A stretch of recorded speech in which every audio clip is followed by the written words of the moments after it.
Simple lang ako, nangarap. Pinangarapan ko yung pamilya ko. Sabi nila, imposibleng pangarap. Ang dali na pinabago ng Panginoon yung buhay ko. Oh, Kuya Bumiya, so proud for your girlfriend. My gosh. Yeah! Bebe ko? Bebe ko? Naisip ko po yung pangarap ko, yung family ko, kuya, yung mommy ko. Worth it lahat nung pinagdaanan ko po dito sa bahay ninyo. Diba, sabi ko sa'yo, diba? I don't know how to feel. Bakit? You don't understand how hopeless I was at the start. It's like I was like, stuff this dream. I don't want this dream. Forget about it. I'm already a disappointment. And then, like, I never thought I would be in this position.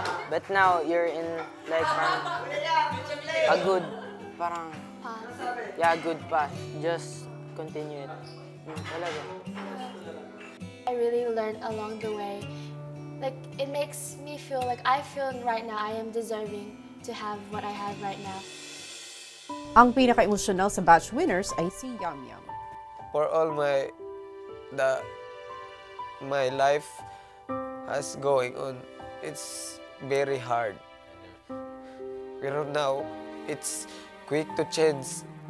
When I'm ordinary person, I told to my mother, I give you everything you want soon.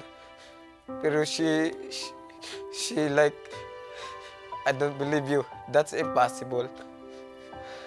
Pero now, it's near. I saw the light for my dreams. When I sitting down in the chair, this is for my family. This is all yours. I give it to you before myself. Simple lang ako, nangarap. Pinangarapan ko yung pamilya ko. Sabi nila, imposibleng pangarap. Ang dali na pinabago ng Panginoon yung buhay ko. Yeah, I know. I can tell kasi sa labas, I see you with your family. You put family first. Oh, I'm so... You deserve it. Thank you, Papa. Thank you, Papa. I want to prove them